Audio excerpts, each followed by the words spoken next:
안녕하세요. 공당의 생장을 강의하는 김규대입니다. 저희도 오늘 이제 지방직 7개년 OX 4단원 한번 해보도록 하겠습니다. 역시 한 반 정도 60 한 몇 개 정도에서 끊어서 가도록 하겠습니다.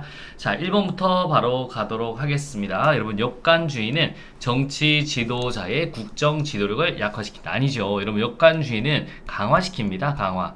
그리고 대응력도 높이고 정치 지도자의 국정 지도력도 강화시킨다. 두 번째 갑니다. 실적주의는 국민에 대한 관료의 대응성을 높인다. O예요? X예요? X 되겠습니다. 이거는 실적주의가 올리는 게 아니라 역관주의는 국민에 대한 관료의 대응성을 높인다라고 보시면 돼요. 왜냐하면 대통령이 이제 제가 당선되면 관직을 주잖아요. 관료들 만들어 주는데, 야, 내가 또 대통령 돼야지만 너희들이 이제 관료로 될 수 있어. 목소리 잘 들어줘라고 하는 겁니다. 자, 3번 한번 가보도록 하겠습니다. 실적주의는 공직 임용에 대한 기회균등을 보장하지 않는다. X, 실적주의는 기회균등을 보장한다라고 하셔야 돼요. 펜델턴법이 여러분 기본적으로 공직지출의 균등한 기회를 전제한다, 보장한다라고 보시면 되겠고요. 역관주의는 개인의 능력, 적성, 기술을 공직 임용 기준으로 한다. X 되겠습니다. 실적주의 되겠습니다. 실적주의가 개인의 능력, 적성, 기술을 공직 임용 기준으로 하고요. 역관주의는 정당에 대한 충성도를 한다라고 보시면 되겠습니다. 자, 이제 대표 관료제 한번 가보도록 할게요. 대표 관료제는 역관주의의 폐단을 시정하기 위해 등장했다. O예요? X요? X 되겠습니다. 이건 뭐냐면 실적주의의 폐단을 극복하기, 시정하기 위해 등장했다라고 보시면 되겠고요. 자, 6번입니다. 대표 관료제는 임용 전 사회화가 임용 후 행태를 자동적으로 하지 못한다는 가정하에 전개되었다. O예요? X요? X 되겠습니다. 요거는 어떻게 됐냐면, 여러분, X인데, 요거는 자동적으로 보장한다는 전제하에 전개되어 왔다라고 하셔야 됩니다. 그래서 만약에 100만 중에 1000명이 장애인이다 그러면 공무원 1000명 중에 100명을 장애인으로 뽑으면 그분들이 목소리를 낼 거다라고 생각하시면 돼요. 대표 관리자는 소극적 대표자가 적극적 대표를 촉진한다는 가정하에 제도를 운영해왔다. 딩동댕동 되겠습니다. 이게 이제 위에 대한 이야기다라고 생각하시면 되는 거고요. 대표 관리자는 적극적 대표성은 전체 사회 인구 구성적 특성과 가치를 반영하는 관료제의 인적 구성을 강조한다. O예요? X요? X 되겠습니다. 이게 바로 소극적 대표성에 대한 이야기입니다. 전체 사회 인구 구성적 특성과 가치를 반영하는 관료제의 인적 구성이다. 소극적 대표성이다 라고 보시면 돼요. 우리나라는 양성 채용 목표제, 장애인 의무 고용제 등 다양한 인사균형 제도를 통해 실적주의 논리를 반영하고 있다. O예요? X요? X 되겠습니다. 대표주의, 즉 대표 관료제의 논리를 반영하고 있다라고 보시면 되겠습니다. 자, 우리나라는 균형인사 제도를 통해 장애인, 지방인재, 저소득층에 대한 공직 진출 지원을 하고 있지 않다. X 되고 있습니다. 하고 있다라고 하셔야 됩니다. 하고 있다. 대표 관료제 요소 가지고 있죠? 갑니다. 대표 관료제는 관료의 국민에 대한 대응성과 책임성을 저하시킨다. O예요? X요? X 되겠습니다. 대응성과 책임성을 제고시킨다, 높인다 라고 보시면 되겠습니다. 자, 대표 관료제는 형평성을 제고할 수 있으나 역선택의 문제가 발생할 수 있다. O예요? X요? X 되겠습니다. 역선택이 아니라 역차별의 문제를 발생할 수 있다 라고 보시면 되겠습니다. 실적주의는 할당제를 강요하는 결과를 초래하고 특정 집단에 대한 역차별 문제를 야기할 수 있다. O예요? X요? X 되겠습니다. 실적주의가 아니라 대표 관료제가 그렇다라고 보십니다. 대표 관료제는 할당제를 강요하는 결과를 초래하고 특정 집단에 대한 역차별 문제를 야기할 수 있다. 이렇게 보셔야 됩니다. 자, 이제 직업공무원제 한번 가보도록 하겠습니다. 역관주의는 젊고 우수한 인재가 공직을 직업으로 선택해 일생을 바쳐 성실히 공무원으로 운영하는 제도다. O예요? X요? X 되겠습니다. 이건 바로 직업공무원제에 대한 뜻이다. 직업공무원제라고 하셔야 됩니다.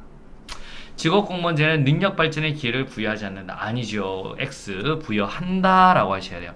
왜냐하면 뽑은 다음에 평생을 근무시켜야 되니까 기본적으로 능력 발전의 기회를 부여한다라고 보시면 되겠고요. 직업공무원제는 개방형 추원 방식을 특징화한다. O예요? X요? X 되겠습니다. 폐쇄형이다 라고 하셔야 돼요. 폐쇄형. 그래서 계급제, 폐쇄형, 일반 행정과 직업공무원제 이렇게 흐름으로 간다라고 보시면 되겠습니다. 직업공무원제는 폐쇄적 임용을 통해 공무원 집단의 보사를 야기하고 전문 행정과 양성을 촉진한다. O예요? X요? X 되겠습니다. 일반 행정과 양성을 촉진한다 라고 보시면 되겠습니다.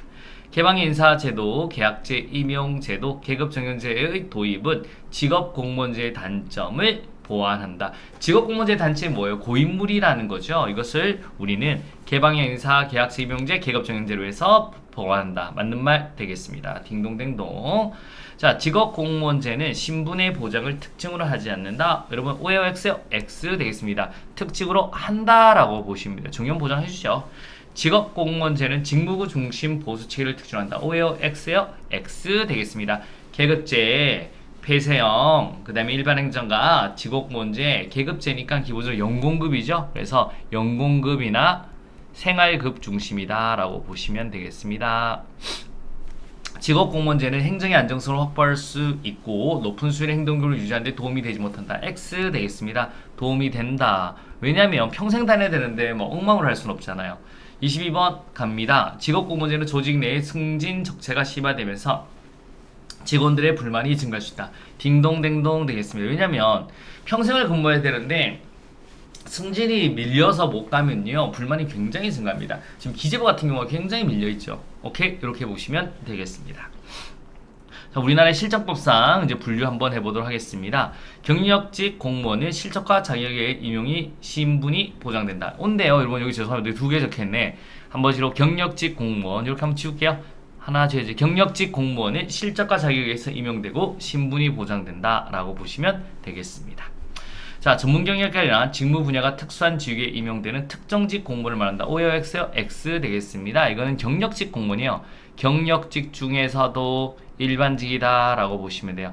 이런 거 대표적인 게 필경사라고 보시면 돼요. 이제 우리 임용장 쓰시는 분들 있죠. 필경사. 이런 분들이 전문 경력관으로 채용하는 겁니다. 소속 장관은 해당 기관의 일반직 공무원 직위 중에 순환보직이 곤란하거나 장기재직 등이 필요한 특수 업무 분야의 직위를 행정안전부 장관과 협의하여 전문 경력관 직위로 지정할 수 있다. 오해요 X요? X 되겠습니다. 이건 누구랑 협의하냐면 인사혁신처입니다. 인사혁신처장과 협의하여 전문 경력관 직위로 지정할 수 있다라고 하셔야 됩니다. 자, 26번 한번 가보도록 할게요. 전문 경력관은 일반직 공무원과 마찬가지로 계급 구분과 직급 및 직렬에 분류 중한다. 오해요 X요? X 적용하지 않는다. 그럼 어떻게 하는데? 바로 밑에 문제 한번 봐요. 자, 전문 경력관 직위의 구는 직무의 특성, 난이도 및 직무에 요구되는 숙련도 등에 따라 구분하지 않는다. X 이렇게 구분한다 라고 보셔야 돼요. 그래서 일반직 공무원과 마찬가지로 구분하는 게 아니라 직무의 특성, 난이도, 직무에 요구되는 숙련도 땅에서 구분하는구나 이렇게 보시면 되고요. 임용권자는 일정한 경우에 전직 시험을 거쳐 전문 경력관을 다른 일반직 공무원에 전직시킬 수 없다. 오해요 X요? X 시험을 치면요 다른 일반직 공무원을 전직시킬 수가 있다라고 하셔야 됩니다. 별정직 공무원의 근무 상한 능력은 60세이며 일반 임기제 공무원으로 채용할 수 있다. X 그래서 근무 상한율 60세 맞는데 일반 임기제 공무원으로 채용할 수가 없다라고 하셔야 됩니다. 자, 교육감 소속의 교육 전문 직원은 별정직 공무원에 해당한다. 오해요 X요? X 되겠습니다. 무슨 식이에요? 특정직 되겠습니다. 자, 지방직 전문위원은 정무직 지방공무원에 해당된다. 오해요 X요? X 되겠습니다. 별정직 되겠습니다. 이런 건 암기해 두셔야 되는 거예요. 국회 소속 전문위원은 정무직 공무원에 해당한다. 오해요 X요? X 되겠습니다. 역시 뭐라고요? 별정직 공무원에 해당한다 라고 보시면 돼요. 직업관료는 재직임 기간이 짧기 때문에 정책의 필요성이나 성패를 단기적으로 바라보지만 정무직 공무원은 신분 보장이 되어 있기 때문에 장기적으로 바라본다. X 되겠습니다. 이 두 개가 바뀌었죠, 여러분. 그래서 우리 이 정무직 공무원이 재임 기간이 짧잖아요. 정치 업무를 바라보니까. 그래서 정책의 필요성이나 성패를 단기적으로 바라보지만 직업관료는 정년이 보장돼요. 그래서 직업관료 같은 경우는 공무원의 신분이 보장되기 때문에 장기적으로 바라보는 경향이 있다라고 보시면 되겠고요. 정무직 공무원은 행정수반의 정책 비전에 따른 변화를 추구하고 직업관료는 제도적 건전성을 통한 정치적, 중립적, 공공봉사를 중시한다. O 되겠습니다. 딩동댕동 이렇게 보시면 되겠고요. 정책 대안을 평가할 때 직업관료는 조직 내부 이익보다는 정책 반응에 더 비중을 두고 정무직 공무원은 본인이 소속된 기관의 이익을 중시한다. X 되겠습니다. 여러분 정무직 같은 경우가 정책 업무를 담당하니까 여러분 정책 반응에 더 큰 비중을 두는 거고요. 우리 직업관료는 평생 대통령 바뀌어도 자신은 평생 근무해야 되니까 본인의 소속 기관의 이익을 중시하는 경향이 있다라고 보시면 되겠고요. 정무직 공무원은 직업적 전문성에 따라 정책 문제를 바라보고 직업관료는 정치적 이념에 따라 정책 문제를 정의한다. 오해요 X요? X 되겠습니다. 그래서 반대죠. 역시 직업 관료 같은 경우가 직업적 전문성이고요. 정무직 공무원이 정치적 이념에 따라서 정치 문제를 정의한다 라고 보시면 되겠습니다. 자, 이제 계급제 직위분류제 제일 중요한 내용인 거죠. 한번 갑니다. 계급제는 공무원의 신분 안정과 직업 공무원 확립에 기여하지 못한다. X 되겠습니다. 기여한다 라고 머릿속에 딱 생각하셔야 됩니다. 계급제는 개방형 충원 방식을 원칙한다. O요 X요? X 되겠습니다. 폐쇄형이다 라고 하셔야 돼요. 그래서 앞에서 여러 번 했죠. 계급제, 폐쇄형, 일반 행정과 직업공무원제. 그래서 계급제는 전문 행정과 양성을 지향한다. X 되겠습니다. 일반 행정과 양성을 지향한다 라고 보시면 되고요. 계급제는 뽑은 다음에 옆으로 왔다 시킬 수 있죠. 왔다. 그래서 계급제는 인력 활용의 신축성과 융통성이 높다라고 하셔야 돼요. 그래서 X 되겠습니다. 계급제는 탄력적 인사 관리에 용이하다. 딩동댕동 옆으로 보낼 수 있으니까 가능하다. O 되겠습니다. 조직 내 인력 배치의 신축성 부정은 계급제의 단점에 해당한다. O예요? X요? X 되겠습니다. 조직 내 신축성이 좋아요. 그래서 신축성이 부족하는 건 직위분류제의 단점이죠. 직위분류제의 단점에 해당한다라고 보시면 되고요. 계급제는 단체 형식과 조직에 대한 충성심 확보에 불리하다. X 되겠습니다. 평생 근무하니까 충성 확보에 유리하다라고 머릿속에 넣어두시면 되겠습니다. 계급제는 정치적 중립 확보를 통해 행정의 전문성을 제고할 수 있다. 여러분, 우리 계급제 정치적 중립 확보를 통해 행정의 전문성 같은 경우는요, X인데요. 전문성 같은 경우는 이게 좀 떨어집니다. 여러분, 기본적으로 아시겠습니까? 그래서 우리 전문성이 저하될 수 있다라고 하셔야 됩니다. 기본적으로 아시겠습니까? 그 다음에 우리 계급간 차별 심화는 계급제의 단점에 해당한다. 딩동댕동 맞습니다. O 되겠습니다. 직무 경계의 불명확성은 직위분류제의 단점에 해당한다. X 되겠습니다. 뭐의 단점이에요? 계급제의 단점에 해당됩니다. 그래서 우리 계급제는 수직으로는 딱 정확하게 나뉘어지는데요. 직무경계가 좀 불명확할 수 있다라고 보시면 되겠습니다. 자, 계급제는 직무의 속성을 중심으로 공직을 분류한 주다. X 되겠습니다. 이건 직위분류제에 대한 이야기 되겠습니다. 직위분류제.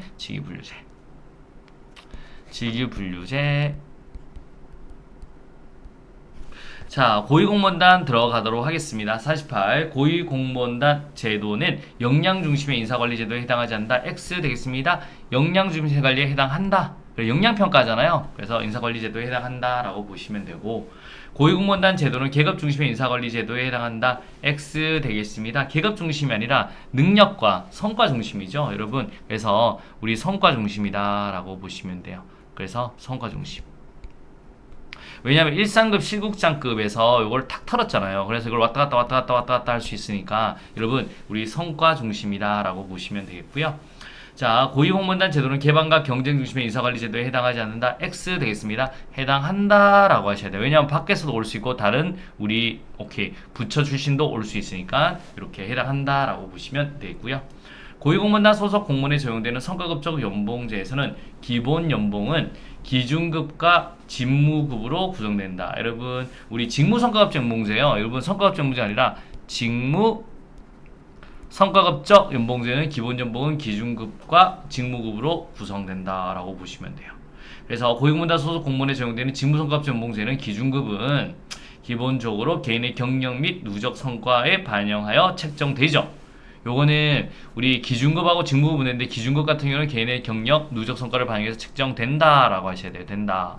고위공무원단 소속 공무원에 적용되는 직무성과급적 연봉제에서 직무급은 이제 직무의 곤란성 및 책임도 정도에 반영해서 직무 등급에 따라 책정된다. O 되겠습니다. 고위공무원단 소속 공무원에 적용되는 직무성과급적 연봉제는 고위공무원에 속하는 모든 공무원에 적용된다. X 되겠습니다. 우리 대통령 경호처 있잖아요. 우리 대통령 경호처에 근무하는 별정직 공무원에 해당한대요. 대통령 경호처에 근무하는 별정직 공무원에 대해서는 적용되지 않는다. 왜냐하면 성과 판단이 굉장히 힘들어요. 여러분, 대통령 경호처가 아무 일 없는 게 최고 좋은데, 그래서 이제 그런 성과 판단이기 때문에 대통령 경호처 별정직을 제외하고 이제 다른 공무원이 적용되는 거죠. X 되겠습니다. 자, 교육훈련 방법 보겠어요. 분임연구는 폐쇄된 공간에서 10명 내외 이질적으로 동질적인 피훈련자끼리 자유로운 토론을 통하여 어떤 문제 해결 방안이나 상대방에 대한 이해를 얻도록 한다. X 되겠습니다. 분임이 아니라 감수성 훈련이다 라고 보시면 돼요. 감수성 훈련. 액션 러닝은 어떤 사례를 그대로 연기하여 역할 내용을 비평 토론하고 결론적인 설명을 하는 교육이다. X 되겠습니다. 이거는 연기하는 거잖아요. 역할 연기다라고 보시면 돼요. 역할 연기라고 보시면 돼요. 갑니다. 롤플레잉이죠. 자, 근무성적 평사의 오류 한번 해보도록 하겠습니다. 강제 배분법은 근무성적 평정에서 나타나기 쉬운 집중화 경영과 관대화 경영을 시정하기 위한 방법으로 적절하다. 여러분, O 되겠습니다. 이렇게 강제 배분법으로 좀 막을 수가 있다라고 보시면 되고요. 일관적 오류는 평정자의 기준이 다른 높거나 낮은 데서 비롯되며 강제 배분법을 완화 방법으로 고려할 수 없다. 여러분 X 되겠습니다. 그래서 이제 일괄적 오류 같으면 항상 높거나 낮은 데 같으면 이건 강제배분을 완화방법으로 고려할 수 있다라고 하셔야 됩니다. 그래서 정규 분포를 만든다라고 생각하면 돼요. 평정자가 피평자를 잘 모르는 경우 집중한 경향이 발생해야 된다. 아니죠. 그냥 모르면 가운데 점수 줍니다. 집중한 경향이 발생한다라고 보시면 돼요. 발생한다. 근무성적 평사의 오류 중에 평가자가 일관성 있는 평정 기준을 갖지 못하여 관대화 및 엄격한 경향이 규칙적으로 나타나는 것을 총계적 오류라고 한다. 여러분, 자, 한번 가도록 하겠습니다. 여러분, 근무성적 평자의 오류 중에 평가자 일관성 있는 평정 기준을 갖지 못하여 관대화 및 엄격한 경향이 규칙적으로 나타난다. 총계적 오류는 규칙적으로 나타난다라고 보시면 되겠습니다. 그래서 일관성 있는 평정 기준을 자, 한번 근무성에서 평가자의 일관성 있는 평정 기준을 갖지 못하여 관대 명경이 규칙적으로 나타나는 것은 토탈 에러다라고 보시면 되겠습니다. 그래서 이거는 왜냐면 평가자가 일관성 있는 평정 기준을 갖지 못하여 이거는 일관적으로 가지는 거죠. 그래서 우리 평균자가 엄격한 경향이 규칙적으로 나타나는 것. 자, 관대화는 여기 보시면 요게 틀렸고요. 관대화 및 엄격한 경향이 규칙적으로 나타나는 걸 토탈 에러라고 하는 겁니다. 그리고 평정의 평정 기준이 일정한 경우, 여러분, 일정한 경우 총계적 오류가 발생할 수 있다. 요게 이제 맞는 말 되겠습니다. 그래서 우리 일관성 있는 평정 기준 때문에 관대한 엄격화가 규칙적으로 나타나는 거예요. 그걸 이제 총계적 오류다라고 보시면 되겠습니다. 여러분, 토탈 에러라고 보시면 되겠습니다. 잠깐만요. 자, 우리 갖지 못해 관대함 기준이 불규칙, 빠졌네요. 여러분, 여기서 이제 그것 때문에 다 틀렸다 보시면 돼요. 근무 성적 평사의 오류 중에 평가자가 일관성 있는 평균을 갖지 못하여, 여러분, 일관성을 갖지 못하여 엄격한 경향이 불규칙적으로 나타나는 것을 총계적 오류라고 한다라고 보시면 돼요. 멋대로 하는 거죠, 여러분. 그래서 평정자의 평균 중에 일정한 경우 X 되겠습니다. 여러분, 일정하지 않아. 그래서 총계적 오류가 발생했다. X. 다시 한번 정리할게요, 여러분. 자, 근무성적 평균사의 오류 중에 평가자가 일관성 있는 평균을 갖지 못하여 관대화 및 엄격한 경향이 불규칙적으로 나타나는 것을 토탈 에러라고 하고요. 평정자의 평정 기준이 일정하지 않아. 총계적 오류가 발생할 수 있다. 두 개 다 X로 가시면 되겠습니다. 죄송합니다. 연쇄효과는 초기 실적이나 최근의 실적을 중심으로 평가함으로써 발생하는 시간적 오류다. X 되겠습니다. 하나의 평정 요소에 영향받아서 그 밑에도 영향을 간다라고 하는 게 연쇄효과입니다. 그래서 X 되겠습니다. 위에는 시간적 오류에 대한 이야기고요. 뭐 근접 오류라든가 초기 오류 이런 건데, 연쇄 오류는 하나의 평정 요소가 다른 영향이 미친다라고 보시면 되겠습니다. X 되겠습니다. 자, 근접 효과는 전체 기간의 실적을 같은 비중으로 평가하지 못할 때 발생하며 중요 사건 기록법을 완화 방법으로 고려할 수 없다. X 되겠습니다. 완화 방법으로 고려할 수 있다라고 보시면 되겠고요. 자, 연쇄효과는 도표식 평정 척도표에서 자주 발생하며 평정 요소별이 아닌 피평가자별 평정을 완화 방법으로 고려할 수 있다. X 되겠습니다. 그래서 피평가자별이 아닌 평정 요소별로 하는 게 완화 방법이다. 이렇게 하는 게 연쇄효과를 좀 막을 수 있다라고 보시면 되겠습니다. 왜냐면 여러분, 김주대는 어떠냐 하면 1번부터 쭉 갈 거 아니에요. 그러면 누가 수업 준비를 제일 잘합니까? 그러면 1번, 2번, 3번, 4번 쭉 묻고, 그 다음에 누가 시간을 제일 잘 지킵니까? 1번, 2번, 3번, 4번 딱 물으면 연속걸 좀 막을 수 있다라고 보시면 되겠습니다. 자, 관대화 경향은 비공식 집단적 유대 때문에 발생하며 평정 결과의 공개를 완화 방법으로 고려할 수 있다. X 되겠습니다. 여러분, 이 평정 결과의 공개를 하면 도리어 더 관대화 경향이 나타날 수 있다라고 보셔야 됩니다. 그래서 X 되겠습니다. 평정자가 평정 대상자를 다른 평정 대상자와 비교하면서 발생하는 오류는 상동적 오차다. X 되겠습니다. 이건 대비 오차다라고 보셔야 돼요. 대비 오차.